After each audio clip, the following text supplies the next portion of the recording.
কি উপায় হবে আমার মরণে, কেমনে একা থাকবো আদার কবরে, সাথী নাই রে বাতি নাই রে কবরে, কেমনে একা থাকবো আদার কবরে। মৌত কাসিন কুল্লু নাসিন সারেবু, কবর বাইতিন কুল্লু নাসিন দাখিলু। এরে পর্দারে মা ভালো করে শুনে নাও, আল্লাহর নবী ডাকতে কয়, ও দুনিয়ার নারীরা, কোন নারী মারা যাওয়ার পর তার স্বামী যদি বলে আমার বিবি ভালো ছিল, ওই নারী মরতে দেরি, জান্নাতে যাইতে দেরি হবে না। কোন সুবহানাল্লাহ। আর বিবি মারার পর স্বামী যদি বলে আমার বিবি আমার পরে খারাপ ছিল, ওই মহিলা মরতে দেরি, জাহান্নামে যাইতে দেরি হবে না। এজন্য মা স্বামীর মনে আঘাত দিও না, 5 ওয়াক্ত নামাজের পাবন্দি হও, রমজানে রোজা রাখিও, আর নিজেকে পর্দার মধ্যে ঢুকায়। আজ মা বোনদের মধ্যে পর্দা নাই। ও মা বোনেরা ভালো করে শুনে নেন, কেমন পর্দা, কেমন পর্দার ভয়। নবী কন্যা ফাতেমা রাদিয়াল্লাহু আনহার, এরে পর্দার মা, জান্নাতের নারীদের সরদারিনী এমনি হন নাই রে আল্লাহর বান্দারা। ভালো করে শুনে নেন, আলী রাদিয়াল্লাহু তাআলা দিন ফজরের নামাজে চলে গেল। রমজান মাস ফজরের নামাজ পড়ে আসার পর দেখতে পাই ফাতেমা মুসাল্লার পরে নাই। কি ব্যাপার, আমার ফাতেমা মুসাল্লার পরে নাই কেন? তার কারণ ফাতেমা ইশরাকের নামাজ না পড়ে মুসাল্লা ত্যাগ করতো না। আজকে আমার মা বোনদের ইশরাকের নামাজ বাদ দিলাম, ফজরের নামাজের খবর নাই। কথা বলেন না কেন? ফাতেমা রাদিয়াল্লাহু তাআলা মুসাল্লার পরে নাই। আলী বিস্মিত হয়ে গেল, কই যায়? লক্ষ্য করে দেখতে পাই একটা পাতিলার পরে, অনেক বড় পাতিলার পরে পানি গরম করতেছে, অনেকগুলো কাপড় ভিজাইছে পরিষ্কার করার জন্য।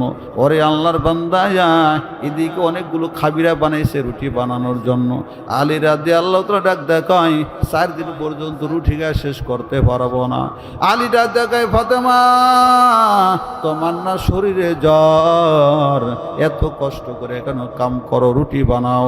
ফাতেমা ডাকে, স্বামী আমার বাবাই স্বপ্নে দেখাইছেন আমাকে ইফতারের দাওয়াত দিয়েছি। আলীর বুঝতে বাকি নাই, নবী যেহেতু ইফতারের দাওয়াত দিয়েছে, ফাতেমার দুনিয়ায় টিকবে না, আমাকে রেখে চলে যাবে।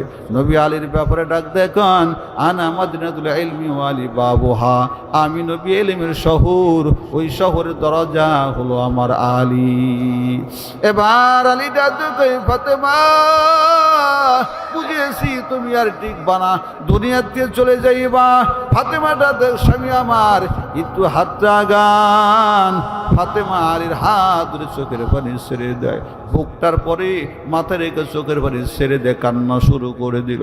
ডাক ডাকায়, স্বামী আমার দীর্ঘ দিনের দাম্পত্য জীবন, অনেক সময় আপনার মনে আঘাত দিয়েছি, আপনার সামর্থ্যের বাইরে অনেক কিছুর আবদার করেছে। স্বামী আমার, ও স্বামী আমার, আপনি আমাকে মাফ করে দেন।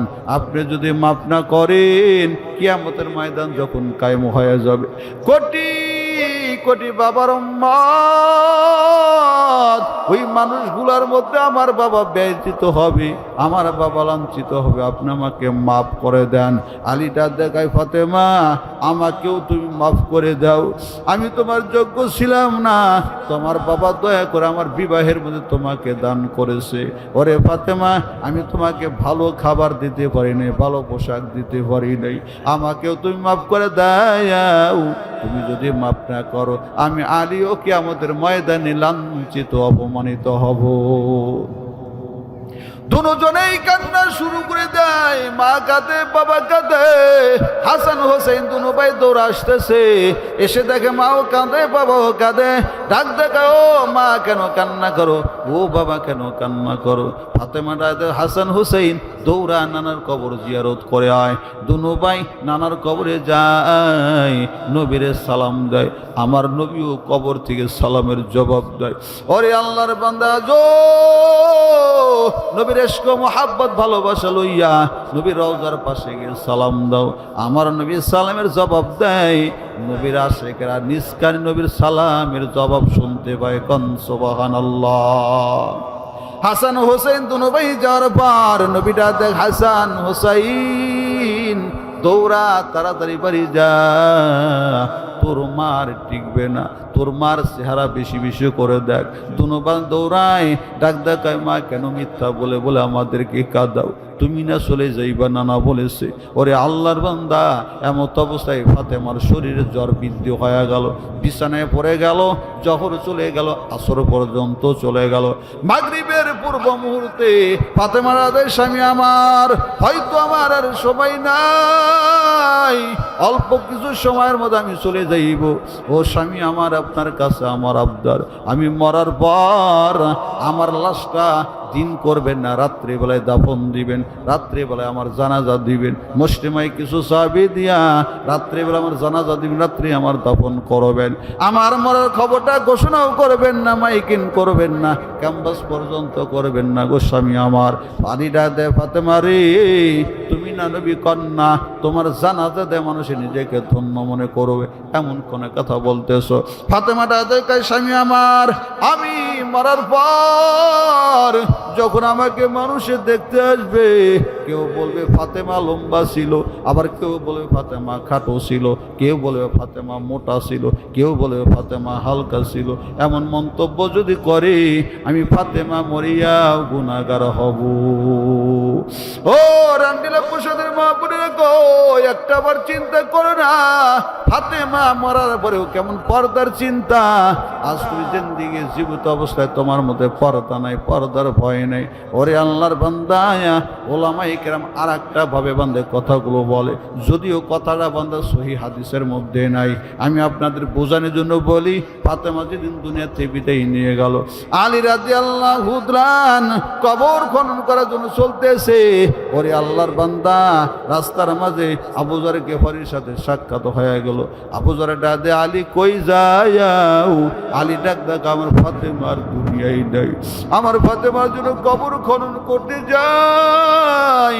আবু যর ডাকে, আলী আমাকে নিয়ে চলো না, আমি তোমাকে হেল্প করি, আমি তোমার সাহায্য করি। আবু যর চলে গেল, দুজনে কবর খনন করতেছে। আবু যর আবেগে কবর কেটে দে, কবর রে তোর কপাল কতই না ভালো। এরে কবর, তুমি জানো তোমার কবর কে আসতেছে? শেরে খোদা আলীর বিবি আসতেছে, রহমাতুল আলামিনের কন্যা আসতেছে, হাসান হোসেনের মা তোর কবর আসতেছে। এরে কবর, ফাতেমার সাথে বেয়াদবি করবি না। অমনি কবরের জবান খুলে যায়, ডাক ডাক, আবু যর আমি কবর নবীরেও চিনি না, নবীর মেয়েরেও চিনি না, হাসান হোসেনের মায়েরও চিনি না, আলীর বিবিরেও চিনি না। আমি কবর, তার সাথে সম্পর্ক ভালো, যেই বান্দার আমল হবে ভালো। অমনি আবু যর চিৎকার দিয়ে ডাক দেখায়, নবীর মেয়ের অবস্থা যদি এমন হয়, আমি আবু যরের তো উপায় নাই, কি উপায় হবে আমার মরণে? কেমনে একা থাকবো আদার কবরে, সাথী নাই রে, বাতি নাই রে কবরে। কেমনে একা থাকবো আদার কবরে, মৌত কাসিন কুল্লু নাসিন সারেবু, কবর বাইতিন কুল্লু নাসিন দাখিলু। বিবি দাদা, স্বামী আমার আপনিও জান্নাতি, আমিও জান্নাতি। আরো জোরে কন্যা সুবহানাল্লাহ। স্বামীরা দেখায়, ও বিবি আমার জান্নাতের চাবি কই পাইলাও? বিবিরা দেখায়, স্বামী আমার আমি আপনার মতো কালো স্বামী পাইয়া ধৈর্য ধারণ করেছি, আর আপনি আমার মতো সুন্দর বিবি পায় শুকুর আদায় করেছেন। আর আল্লাহ পাক বলেছেন, শুকুর আদায়কারী ধৈর্য ধারণকারী উভয়জনই জান্নাতি। আরো জোরে জোরে কান সুবহান। এখন বলেন, বিবির দিক মাঝে মাঝে তাকাইয়া আলহামদুলিল্লাহ বলার দরকার আছে না নাই? ও ভাই কই যাও?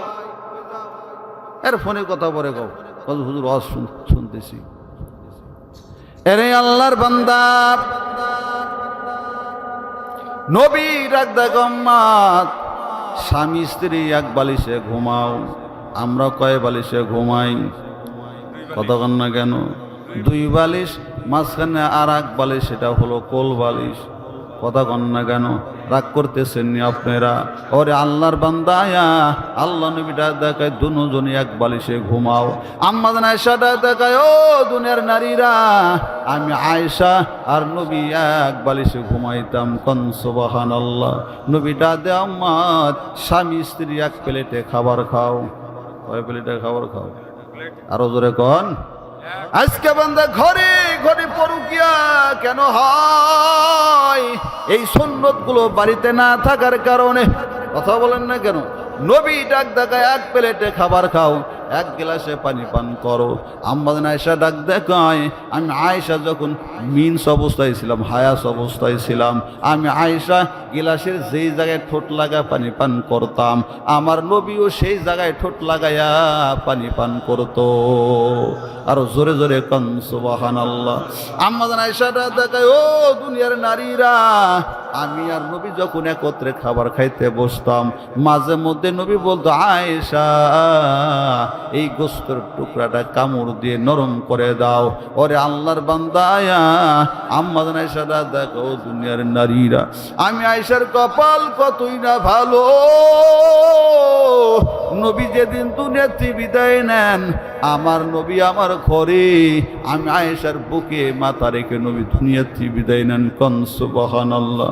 আম্মা জান আয়েশা দেখো, দুনিয়ার নারীরা, নবী আমার কয়েকদিন হলো অসুস্থ, জ্বরে আক্রান্ত। আমার ভাই কাঁচা ডাল নিয়ে নবীর কাছে আসলেন। নবী আমার কাঁচা ডালের দিকে তাকাইলেন। বললাম, নবী আমার, আপনি কি মিসওয়াক করতে আগ্রহী? বলে হ্যাঁ, আমি আগ্রহী মিসওয়াক করার জন্য। নবীর হাতে কাঁচা ডাল দেওয়া হয়। নবীটা দেখ, আয়েশা এই ডালটা চিবানোর মতো শক্তি আমার নাই, একটু চাবায় নরম করে দাও আয়েশা। আম্মা জান আয়েশা ডাক দেখুন, আমি নিচে ডালটা চাবায় নরম করে দিলাম। মায়ার নবী এর পরে মিসওয়াক করলো। ও দুনিয়ার নারীরা, আমি আয়েশার কপাল কতই না ভালো। নবী যেদিন দুনিয়াতে বিদায় নেন, নবীর মুখের লালা আর আমি আয়েশার মুখের লালা এক হয়েছে। কোন সুবহানাল্লাহ। এই সুন্নত গুলো যদি বান্দা তোমার বাড়ির মধ্যে থাকে, আল্লাহর কসম করে বলি, তোমার বাড়িতে কোনোদিনও পরকীয়া ঢুকবে না। কথা বলেন না কেন? ও বিদ্যা বাবা, ও যুবক ভাই, এই সুন্নত গুলো বাড়িতে নিয়ে যাও। স্বামী স্ত্রী একবার এসে ঘুমাও, এক প্লেটে খাবার খাও, এক গ্লাসে পানি পান করো। এই সুন্নত গুলো যদি তোমার বাড়ির মধ্যে থাকে, আল্লাহ পাক তোমার পরিবারে এমন শান্তি দান করবেন, এমন শান্তি 10 তলাতেও পাওয়া যাবে না। কতক্ষণ ঠিক নেবে? ঠিক। এজন্য বান্দা বলতেছিলাম, মায়ার নবীটা দেখো মাত, যখন উপরে উঠবা তখন বলবা আল্লাহু আকবার, নিচে যখন নামবা তখন বলবা সুবহানাল্লাহ, সমতল জমিনে যখন চলবা তখন বলবা লা ইলাহা ইল্লাল্লাহ, আর বেশি বেশি আলহামদুলিল্লাহ বলবা। বান্দার সামনে লা ইলাহা ইল্লাল্লাহের নূর, ডাইনে আল্লাহু আকবারের নূর, বামে সুবহানাল্লাহের নূর, পিছনে আলহামদুলিল্লাহের নূর, মাথার পরে ঈমানের ছত্র ছায়া দিয়া আল্লাহ পাক কিয়ামতের ময়দানে এই বান্দাকে ডাক দেখুন, ইয়া আইয়াতুহান নাফসুল মুতমাইন্না ইরজিই ইলা রাব্বিকি রাদিয়াতাম মারদিয়া ফাদখুলি ফি ইবাদি ওয়াদখুলি জান্নাতি। কোন সুবহানাল্লাহ। আল্লাহ ডাক দেখায়, ও প্রশান্ত আত্মা, দুনিয়ায় বড় কষ্ট করেছো, দুনিয়া আমি আল্লাহর ইবাদতে কাটাইছো রে বান্দা, আজ কোনো কষ্ট নাই, সরাসরি জান্নাতে চলে যাও। কোন সুবহানাল্লাহ। এখন বলেন, ঈমানের নূরের দাম আছে না নাই? আমলের নূরের দাম আছে না নাই? ওরে আল্লাহর বান্দা, তোমার ঈমানটা ভালো না, আমলটাও ভালো না বান্দা। দুনিয়ায় ভালো ভালো মানুষের সাথে সম্পর্ক লাগাও, আমলালের সাথে সম্পর্ক লাগাও, ওলামায়ে কেরামের সাথে বান্দা সম্পর্ক লাগাও, তাহাজ্জুদ পড়নেওয়ালার সাথে সম্পর্ক লাগাও। সম্পর্কের বড় দাম, নিসবতের বান্দা বড় দাম।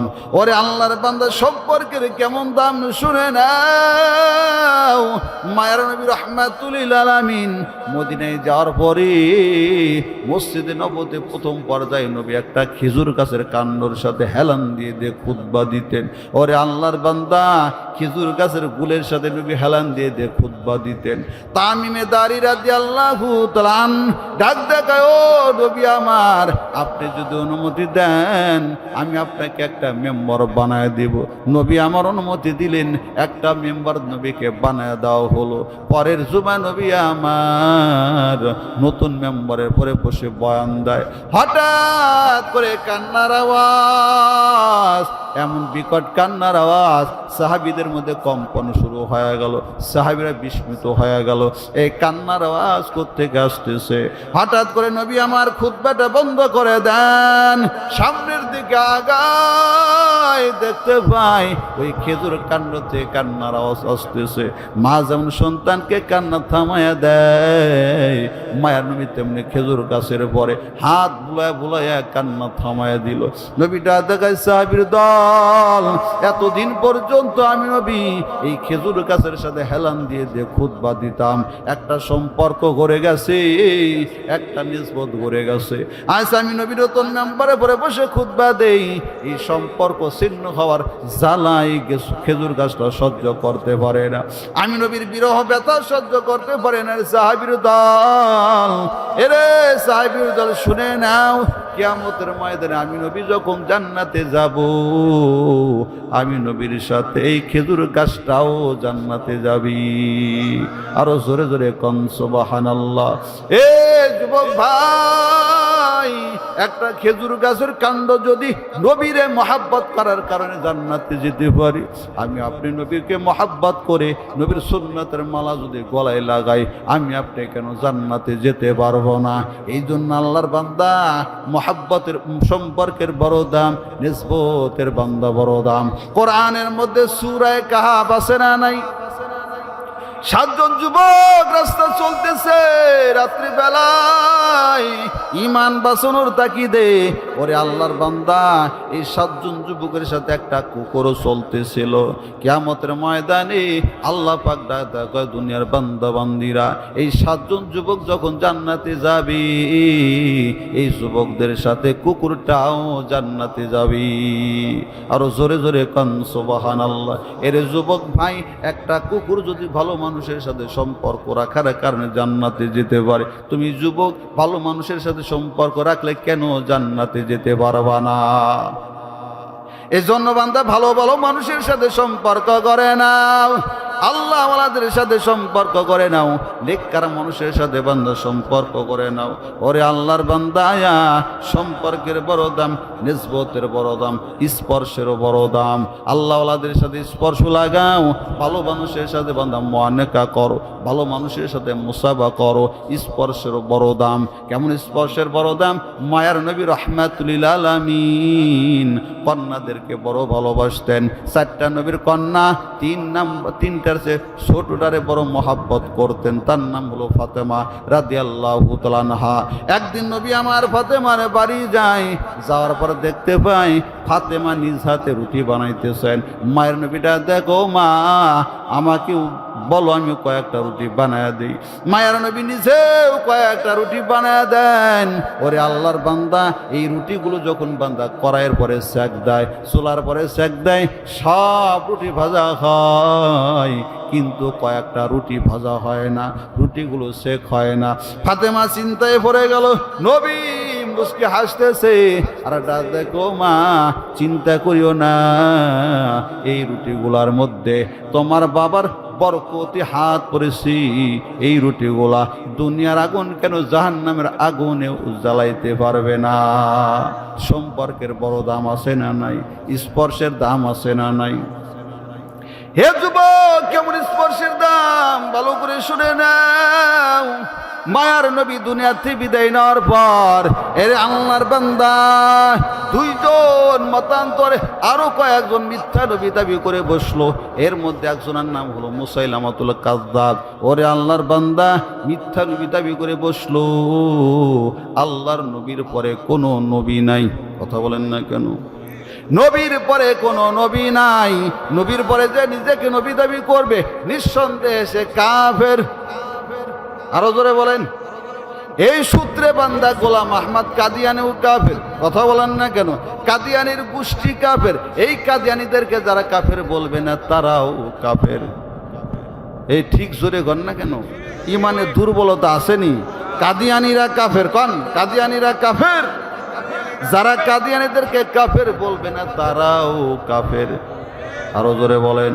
ওরে আল্লাহর বান্দা, নবীর পরে যদি নবী হইতো, নবীর তিনটা সন্তানের মধ্যে থেকে নবী হইতো। কথা বলেন ঠিক না বেঠিক? নবীকে আল্লাহ পাক তিনটা সন্তান দুনিয়ার দান করছেন, ছেলে সন্তান।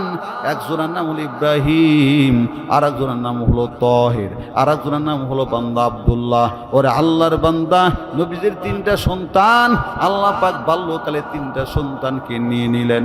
পয়গম্বরে ভারাক্রান্ত মন, ব্যথিত মন, কেন নবী ব্যথা পাইছেন? আস ইবনে ওয়াইল এই বেঈমান রাস্তার মোড়ে মোড়ে, হোটেলে, রেস্টুরেন্টে নবীজির জন্য প্রোপাগান্ডা শুরু করে দেয়। মুহাম্মদ আটপুরে, মুহাম্মদ নির্বংশ, জোরে কন নাউজুবিল্লাহ। আমার নবীর কথাগুলো শুনে মনে আঘাত পায়। আল্লাহ পাক নবীর অবস্থা বুঝতে পারলেন। আল্লাহর নবীকে আল্লাহ পাক দেখায়, ও নবী আমার, তিনটা সন্তান আমি আল্লাহ দুনিয়ায় নিয়ে নিলাম।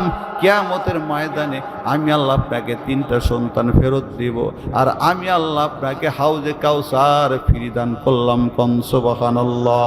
এর আল্লাহর বান্দা, হাউজে কাউসারের বয়ান যদি আবার কোনোদিন আপনাদের মাঝে এসে করব, আজকে আমার বিষয়বস্তু ওটা না।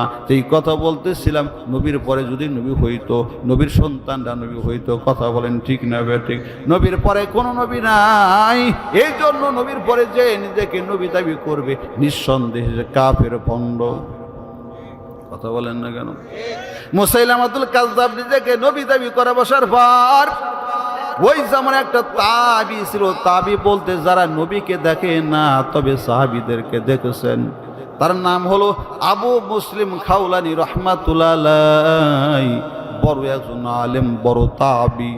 ইহাকে মুসাইলামা অ্যারেস্ট করলো, গ্রেফতার করলো। গ্রেফতার করার পর মুসাইলামা ডাক দেখো, আবু মুসলিম আমাকে নবী হিসাবে মানো।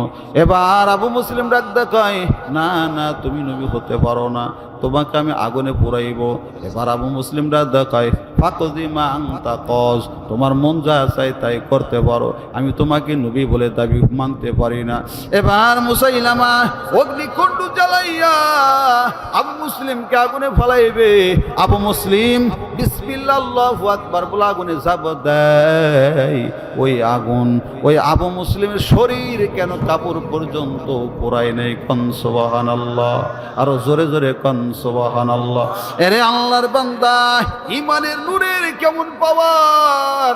ইমানের নূর লয়ে যদি বান্দা এখনো কোনো মানুষ যদি বাতিলের বিরুদ্ধে আগুনে ঝাঁপ দেয়, আগুন তার কোনো ক্ষতি করতে পারবে না। ওরে আল্লাহর বান্দা, আবু মুসলিম রাহমাতুল্লাহ আগুনের মধ্যে, আগুন তার কোনো ক্ষতি করে না। এবার মুসাইলামা চিন্তায় পড়ে গেল, না জানে আল্লাহর পক্ষ থেকে আমার পরে কি আযাব গজব আসে। এবার আবু মুসলিমকে ছেড়ে দিল, যাও তোমার মনে যা চায় সেটাই চলে যাও। আবু মুসলিম ডাক দেখায়, আল্লাহ পাক আমাকে আগুন থেকে বাঁচাইছেন, আমি আর এখানে থাকবো না, মদিনায় চলে যাব। আমার নবীর রওজার পাশে আমি চলে যাব। এই বলে আবু মুসলিম মদিনার দিকে রওনা দেয়। কিছু দূর যাইতে যাইতে মদিনায় উপস্থিত হয়ে গেল। মদিনার মসজিদে আবু মুসলিম খাওলানি নামাজে দাঁড়ায় যায়। নামাজের সালাম ফিরানোর পর পিছনের দিক তাকা দেখে ওমর রাদিয়াল্লাহু তাআলা ওমর রাদিয়াল্লাহু তাআলা ডাক দেখায়, কে তুমি? বলে আমি আবু মুসলিম। তোমার বাড়ি কই? আমার বাড়ি হলো ইয়ামামাতে। ওখানে আবু মুসলিমের সাথে মুসলিমের একটা ঘটনা ঘটেছিল, ওই আবু মুসলিমকে তুমি চিনতে পারোনি? ডাক দেখায়, আমি সেই আবু মুসলিম। এবার ওমর রাদিয়াল্লাহু তাআলা বুকে জড়ানে, চলো তোমাকে খলিফার দরবারে নিয়ে যাই।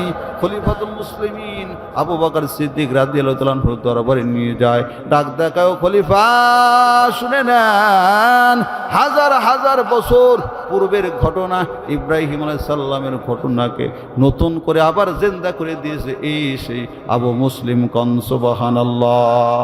ইব্রাহিম নবীকে যেমন আগুনে পুরাইতে পারে নাই, আবু মুসলিমকেও তেমন মুসাইলামার আগুনে জ্বালাইতে পারে নাই। ওরে আল্লাহর বান্দা, ইমানদারের যখন ইমানের নূর লইয়া পুলসিরাতের রাস্তা পার হবে, পুলসিরাতের পুল হলো বান্দা জাহান্নামের উপর দিয়া, ইমানদারেরা যখন ওই ইমানের নূর লইয়া পুলসিরাতের রাস্তার পরে দিয়ে যাবে, অমনি জাহান্নাম ডাক দেখায়, ইসরিয়া মুমিন আন নূরাকা ইতফা নারি, ও মুমিনের দল তাড়াতাড়ি অগ্রসর হও, তোমাদের ঈমানের নূরে আমি জাহান্নাম নিভে যাইতেছি। কোন সুবহানাল্লাহ, আরো জোরে কোন সুবহান।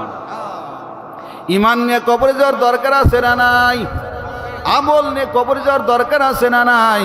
ওরে আল্লাহর বান্দা, এই জন্য ঈমানওয়ালার সাথে সম্পর্ক করো, আমলওয়ালার সাথে সম্পর্ক করো। সম্পর্কের বড় দাম। আল্লাহর নবী ডাক দেয় কয়, আল মারউ মা মান হাব্বা, যার সাথে যার মহাব্বত তার সাথেই তার কিয়ামত। সুবহানাল্লাহ গেলেন না? সুবহানাল্লাহ। যার সাথে যার মহাব্বত তার সাথেই তার কিয়ামত। লম্বা করব না গোলাম, নবীজি ডাক দেখায়, মান আহাব্বা সুন্নতি ফাকাদ আহাব্বানি ওয়া মান আহাব্বানি কানা মাই ফিল জান্নাহ। যারা আমি নবীকে, আমার নবীর সুন্নতকে মহব্বত করলো, সে যেন আমি নবীকে মহব্বত করলো। আমি নবীকে যে মহব্বত করবি, আমি নবীর সাথেই সে জান্নাতে যাবে। কোন সুবহানাল্লাহ। এরে আল্লাহর বান্দা, নবীরে কেমনে মহব্বত করবা? নবীর মহাব্বত প্রকাশের জন্য বান্দা পয়গম্বরের সুন্নতকে ফলো করো। এর যুবক তুমি এমনি কেন চলো? বলে আমার গার্লফ্রেন্ড পছন্দ করে, এই জন্য আমি এমনি চলি। এই যুবক দাড়ি কেন কাটো? আমার বিবি খুশি, এই জন্য দাড়ি কাটি। তোমার এই পোশাকে আমার নবী বেজার, তোমার দাড়ি কাটাতে আমার নবী বেজার, তোমার বিবি খুশি। এখানে তোমার ঈমানের পরীক্ষা, তুমি নবীকে বেশি ভালোবাসো না তোমার বিবিকে বেশি ভালোবাসো? কতক্ষণ ঠিক না? আল্লাহর নবীরা দেখায়, লা ইউমিনু আহাদুকুম হাত্তা কুনা হাব্বা ইলাইহি মিন ওয়ালিদিহি ওয়া ওয়ালাদিহি ওয়ান নাস আজমাইন। আল্লাহ নবীরা দেখা, যতক্ষণ পর্যন্ত আমি নবীকে তোমার মা থেকে, তোমার বাবার থেকে, তোমার বিবির থেকে, তোমার সন্তানের থেকে, আরও যত মহাব্বতের মানুষ আছে, এদের থেকে আমি নবীকে বেশি মহাব্বত না করবা, আমি নবী ঘোষণা করে দিলাম তোমরা পরিপূর্ণ ঈমানদার হতে পারবা না। ওরে আল্লাহর বান্দা, নবীকে কেমন মহাব্বত করছেন সাহাবা আজমাইন। একজন সাহাবীর নাম হলো সাদ সলবী রাদিয়াল্লাহু তাআলা। একদম কালো, ঠোঁটগুলো মোটা মোটা, একদম বিটকুটে, মাথার চুলগুলো খাড়া খাড়া, নাকটাও বান্দা চ্যাপটা, ভালো দেখা যায় না। আল্লাহর নবী দরবারে যাওয়ার পর ডাক দেখায়, ইয়া রাসূলুল্লাহ, আমি কি জান্নাতে যেতে পারবো না গো নবী? নবী ডাক দেখায়, তুমি কি কালেমা পড়ছো? বলে হ্যাঁ। আল্লাহ নবী ডাক দেখায়, সাত মরতে দেরি, জান্নাতে যাইতে দেরি হবে না। এবার সাদা দেখা, ইয়া রাসূলুল্লাহ, তাইলে তো আমি দামি মানুষ, কেন আমার সাথে মানুষের মাইয়া বিয়ে দেয় না? গরিব বলে, কালো বলে। আমার নবীটা দেখায়, সাদ আমি দেখি না ওই সাহাবীকে, দেখলে ডাইরেক্ট তোর সাথে তার মেয়ের বিবাহের প্রস্তাব দিতাম। বেটা হলো মদিনার চৌধুরী, মেয়েটাও বড় সুন্দরী, তার মেয়ের উপাধি হলো হুরে মদিনা। দৌড়াও তার বাড়ি যাও, যা বলবা আমি নবী বলেছি তার মেয়েকে তোমার সাথে বিবাহ দেওয়ার জন্য। এবার সাদ সলবী রাদিয়াল্লাহু তাআলা দৌড় মারছে, ওই সাহাবীর বাড়ি যায়, সালাম দেয়, আসসালামু আলাইকুম ইয়া আহলাল বাইত। ভিতর থেকে সালামের জবাব, ওয়ালাইকুম আসসালাম। কে ডাক দাও? ডাক দাও, আমি সাদ, আমি রাসূলুল্লাহ সাল্লাল্লাহু আলাইহি ওয়াসাল্লাম, আমি সাদ পয়গম্বরের পক্ষ থেকে আসছি। কেন আসছো? আপনার মেয়েকে আমার সাথে বিবাহ দেন। এই সাহাবী বুঝতে পারে নাই, অমনি ডাইরেক্ট ডাক দেখায়, না না, এরকম কালা বেটার লোক আমার মেয়ে বিয়ে দেব না, গরিবের সাথে আমার মেয়ে বিয়ে দেব না। সাদ ডাক দেখায়, দিলে দেন, না দিলে নাই। আল্লাহর নবী বলেছে, আমি জান্নাতি, দুনিয়াতে যদি বউ না পাই, জান্নাতে আমার জন্য হুরপুরি অপেক্ষা করতেছি। এই বলে সাদ মা মেয়েটা ডাক দেখায়, বাবা আয়াত নাযিল হওয়ার পূর্বে আপনাকে বাঁচান। বাপ ডাক দেখায়, মা এমন কথা কেন বলো? মেয়েটা ডাক দেখায়, বাবা ওই যে ছেলে প্রস্তাব নিয়ে আসছিল, প্রস্তাবটা ছেলের না, প্রস্তাব হলো মদিনাওয়ালার। মদিনাওয়ালা যদি আঘাত পায় আল্লাহ কষ্ট পাবে। আল্লাহ যদি কষ্ট পায় আপনার বিরুদ্ধে আয়াত নাযিল হয়ে যাবে। ওরে আল্লাহর বান্দা, এবার বাপটা দেখায় মা তুমি কিন্তু ছেলে দেখো নাই, ছেলে কিন্তু কালো আবার গরিব। মেয়েটাটা দেখায় বাবা কালো হওয়ার কারণে যদি আমার চোখের তৃপ্তি না মেটে, গরিব হওয়ার কারণে যদি আমার চাহিদা না মেটে, আল্লাহ নবী বলেছে ছেলেটা জান্নাতি। কিয়ামতের ময়দানে আমি আমার স্বামীর হাতের আঙুল ধরে ধরে জান্নাতে যেতে পারবো। ও রান দিলে পোষা দিলে কার মা বোনেরা গো, পায়ে হাত দা বলে যাই ও বোনেরা, যার বিয়ে হয় নাই আল্লাহর কাছে দোয়া করে আল্লাহ নেককার স্বামীর ব্যবস্থা করে দাও। ও কন্যার বাবা আল্লাহর কাছে দোয়া করে আল্লাহ আমার মেয়েটার জন্য নেককার স্বামীর ব্যবস্থা করে দাও। ওরে কন্যার ভাই আল্লাহর কাছে দোয়া করে আল্লাহ আমার বোনের জন্য দিনদার স্বামীর ব্যবস্থা করে দাও। এরে মা যাদের বিয়ে হয়েছে আল্লাহর কাছে দোয়া করে আল্লাহ আমার স্বামীটারে নেককার বানায় দাও। তার কারণ স্বামী যদি জান্নাতি হয় বিবির আর স্বামীর হাতের আঙুল ধরে ধরে জান্নাতে যেতে পারবি। ওরে আল্লাহর বান্দা, এবার বাপ দৌড় মারছে রসুলের দরবারে, ডাক দেখায় ফেদা কায়াবি ইয়া রাসূলুল্লাহ। ও পয়গম্বর বুঝতে পারি নাই আমার মেয়ে রাজিনামা আপনার দরবার আসলাম, আমার কন্যার সাথে আপনার সাহাবীর বিবাহ করায়া দেন। আল্লাহ নবী ডাক দেখায় সাদ বিয়ে করবা, মেয়েটা সুন্দরী, বাপ আবার ধনী, ধনীর ঘরে দুলালি, মেয়েটাও সুন্দরী, মোহর দিতে হবে বেশি। মোহর আমরা মোহর দেই না নেই? আরো ধরে কন কথা পারবো না রে গোলাম। ওর মতো ছোট লোক, ওর মতো নির্লজ্জ কেউ নাই যে মানুষটা বিবাহের সময় যৌতুক নেয়। কথা বলেন না কেন? আরে আল্লাহর বান্দা আমি কথা বাড়াবো না, আমার বয়ানের শেষ প্রান্তে চলে আসছি গোলাম। এবার নবীরা দেখায় সাত মোহর দিতে হবে বেশি। সাহাবীরা দে পয়গম্বর কত দিরহাম? নবী বলে 400 দিরহাম। সাহাবীরা দে পয়গম্বর 400 তো দূরের কথা, আমার কাছে একটা টাকাও নাই। নবীরা দেখায় সাদ দৌড়াও ওসমান গনির কাছে যাও। আমি নবী বলেছি 200 দিরহাম দিতে। এরপরে যাইবা আব্দুর রহমান আউফ রাদিয়াল্লাহু তাআলা তার কাছে যা বলবা আমি নবী 200 দিরহাম দিতে বলেছি। 200 কত হলো? মোহরের টাকা হইছে নি? এবার নবীরা দেখায় সাত। এবার আমরা একজন সাহাবীর কথা বলবো, যেই সাহাবী অত্যন্ত গরিব কিন্তু দানশীলতা 1 নাম্বার, তার নাম হলো আলী। আলীকে বলবাও আমি নবী 200 দিরহাম দিতে বলেছি। তার কারণ চুন পাউডার জুতা মোজা কেনার দরকার আছে না নাই? আলী এত গরিব বান্দা, 4 দিন যায় আলীর ঘরের চুলা আগুন জ্বলে না রে গোলাম। একদিন আলী খুদায় ঘরের বাইরে হয়েছে, নবীর সাথে সাক্ষাৎ হয়ে গেল। আলী এদিক সেদিক দৌড়ায়, নবীটা দালে এমন কেন দৌড়ায়? আলীটা দে ইয়া রাসূলুল্লাহ 4 দিন হলো আপনার কলিজা টুকরা হাসান হুসেন খায় না, 4 দিন হলো আপনার মেয়ে খাবার খায় না, আমি আলীও 4 দিন হলো খাবার খাই না গো নবী। আল্লাহ নবীটা দে আলী 4 দিন না খায় আমি নবীর কাছে নালিশ দাও, আর আমি নবী 7 দিন হলো খাবার খাই না। এরে আল্লাহর বান্দা, একদিন ফাতেমার শরীরে প্রচন্ড জ্বর। আলীটা দেখা ফাতেমা তোমার কিছু খেতে মনে চায়নি? ফাতেমাটা দেয় স্বামী আমার একটা ডালিম যদি কিনে দিতেন। একটা ডালিম কেনার জন্য আলী বাজারে যায়, ডালিমটা কিনে বাড়ির দিকে আসতেছে। এদিকে আসমানে ফেরেশতারা ঝগড়া শুরু করে দিল। এক ফেরেশতা ডাক দেয় কয় নবীর সাহেবের দানে শুধু 1 নাম্বার। আর এক ফেরেশতা কয় থাকলে দেয় না, থাকলে দেয় না।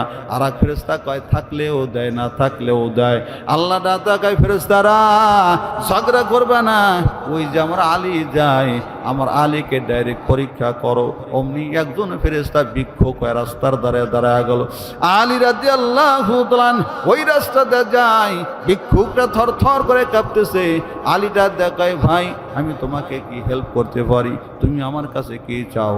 ভিক্ষুকটা দেখা আলী তোমার হাতের ডালিমটাই দাও। কি কয়? তোমার হাতের ডালিমটাই দাও। আলীটা দেখায় না না অন্য কিছু চাও, এই ডালিম আমার বিবির জন্য নিয়ে যায়। এবার ভিক্ষুক ডাক দেখ কয় আল্লাহর হস্তে দাও। আলী ডাক দেখ আমার আল্লাহর নাম লইছো, আমি ঠিক থাকতে পারি না, আমার বিবিও খেতে চাইছে, এই ডালিমটার অর্ধেক করো, অর্ধেক তুমি খাও, অর্ধেক আমার বিবির জন্য নিয়ে যাই। ওরে আল্লাহর বান্দা আলী অর্ধেক ডালিম দিয়ে দিল। এবার আবার আলী বাড়ির দিকে আগায়, কিছু দূর যাওয়ার পরে ভিক্ষুকটা আবার সামনে যায়। ওরে আল্লাহর বান্দা এবার আলী ডাক দেখায় ভাই আবার কে চাও? ভিক্ষুকটা দে আলী অর্ধেক ডালিম অর্ধেক কলিজা ঠান্ডা হয়েছে, বাকি অর্ধেক যদি দাও পুরা কলিজা ঠান্ডা হয়ে যাবে। আমি আপনি হইলে কইতাম ফকির তোর গোষ্ঠী গিলাই, কথা কান না কেন? এই ওই স্যাংরা এই চা দিলি সবাইকে দিবি, দুই একজনে দিবা আর দিবা না, দে মুরব্বী যারা আছে তা করে দাও। রাগ করলেন আপনারা? আমিও খাবো না, আপনিও খাবেন না, কি কন? মানে চা যদি খান ওই দিকে আপনাদের মন যাবে। আমি আলোচনার শেষের দিক চলে আসছি, আর আগাবো না। খারাপ লাগতেছে আপনাদের? আর অল্প সময়, আর বেশি সময় না। যেই কথা বলতেছিলাম বান্দা আলী ডাক দেখ কয় অল্পতেই তুষ্ট থাকো। ভিক্ষুক ডাক দেখ আলী আল্লাহর রাস্তায় দাও। আলী রাদিয়াল্লাহু তাআলা আনহু বাকি ডালিম দিয়ে দিলেন। আলী আবার বাড়ির দিকে যায়, এক পা যায় দুই পা ভয়টায়। আলী নিজের কাছে ধরা, একটা ডালিম বিবিকে দিতে পারলাম না। ফাতেমাও তো আমাদের বিবিদের মতো না, আমাদের বিবিরা কয় কাপড় দিতে পারো না, বিয়া করছো কে? কয়নি। রান্ডিলা প্রসাদের মা বোনেরা বুঝে কয় না, এখানেও কয় বাজার করতে পারো না, বিয়া করছো কে? বলিনি, আমি বলছি শুধু আমগর ওখানে কয় নাকি, এখানেও দেখি কয়। ওরে আল্লাহর বান্দা ফাতেমা এমন কথা বলবেন না। আলী রাদিয়াল্লাহু তাআলা বাড়ি যাওয়ার পর দেখতে পায় ফাতেমা বিছানায় শোয়া ছিল, এখন উঠিয়া হাঁটাহাঁটি করে। আলী মনে মনে কয় ডালিমের কথা মনে নাও থাকতে পারে। গভীর রাত, দুজনেই ঘুমাইছে, খেয়ে যেন ঘরের দরজায় করাঘাত দেয়, এরকম করে টোকা দেয়। আলী ডাক দাও, কে এত রাত্রে ডাক দাও? ডাক দাও আমি আনা সালমান ফারসি, দরজা খুলে দাও, তোমার জন্য সুসংবাদ। কিসের সুসংবাদ? আল্লাহ তোমার জন্য জান্নাত থেকে ডালিম পাঠাইছে। আরো জোরে কন্যা সুবহানাল্লাহ। অমনি আলীর মনে পড়ে গেছে ওই যে রাস্তার ধারে একটা ভিক্ষুককে ডালিম দিয়েছিলাম। দরজাটা খুলে দিল সালমান ফারসি, একটা থলে একটা ব্যাগ দেওয়ার পর আলী রাদিয়াল্লাহু তাআলা ডালিম গুনতেছে, 1 2 3 4 5 6 7 8 9। কয় ডাক ডাকায় সালমান, 9টা যে দেখি 10টা দেখি না। তার কারণ আল্লাহ বলেছেন যারা আল্লাহকে আগে দেয় আল্লাহ তাদের 10 দেয়। রজরে কন সুবহানাল্লাহ। আমি আল্লাহকে 1 টাকা দিয়েছি, 1 ডালিম দিয়েছি, আল্লাহ দিলে আমাকে 10টাই দিবে, 9টা দিবে না। সালমান কয় না না, আল্লাহ তোমাকে 9টাই দিয়েছে। মানতে পারি না, মানতাম যদি আমার আল্লাহ বকিল হইতো, মানতাম যদি আমার আল্লাহ গরিব হইতো। আল্লাহু গনি ওয়া আনতুম ফুকারা, আল্লাহ হলে ধনী, দুনিয়ার সব মানুষ হলো ফকির। নাকি তুমি বাজার থেকে কিনে আনছো? বলে না, কিনে আনি নাই, তাইলে একটা লুকাইছো। অমনি সালমান ফারসি পকেট থেকে আর একটা ডালিম বের করে, আলী তোমার ইমানটা পরীক্ষা করার জন্য একটা ডালিম লুকাইছিলাম, আল্লাহ তোমাকে 10টাই দিয়েছেন। কোন সুবহানাল্লাহ। ও রান্দিলা প্রসাদ এলাকার যুবকরা গো, ও বিদ্যা বাবা পর্দার মা, পাশেই কবরস্থান, পাশেই আল্লাহর ঘর। ওরে আল্লাহর বান্দা, এই দুনিয়া কিছু না, দুনিয়াটা বান্দা সিরুজের দিকে থাকার জায়গা না। এই বাড়ি গাড়ি করতেছো, সব কিছু রেখে চলে যাইবা। আল্লাহর বান্দা কি নিয়ে বান্দা কবরে গেলাও? ওই যে মা কবরে, ওই যে বাবা কবরে। আল্লাহ নবী ডাক দেখান, একজন মানুষ বুদ্ধি নৌকানে সমুদ্র পথে চলতেছে, হঠাৎ ঝড় উঠে নৌকাটা বান্দা ডুবে গেল, হাতের বইটাটাও বান্দা পড়ে গেল। এই মানুষটা যে পরিমাণ অসহায়, এর সে কোটি কোটি গুণ অসহায় যেই মানুষটা কবরে থাকি। ওই মার কথা কি বান্দা স্মরণ হয় না? ওই বাবার কথা কি একটাবার মনে পড়ে না রে গোলাম? ডাইনে বাই তাকাও, একজনের মা নাই বাবা নাই, তারে জিগাও মা হারানোর কি ব্যথা, বাবা হারানোর কি ব্যথা। তোমার বাবার তোমার দুয়ারে আসবে না, তোমার মা আর তোমার কাছে আসবে না। ওরে আল্লাহর বান্দা, 2টা হাত পেতে দিলাম আল্লাহর ঘরের জন্য, মা বাবার জন্য। যদি আল্লাহকে 1 টাকা দাও, আল্লাহ তোমাকে 10 টাকার সব দিবে। 10 টাকা যদি দাও 100 টাকার সব দিবে, 100 টাকা যদি দাও 1000 টাকার সব দিবে। কেউ যদি 1000 টাকা দাও আল্লাহ পাক তোমার আমল নামায় 1 লক্ষ টাকার সব দিবেন। কোন সুবহানাল্লাহ।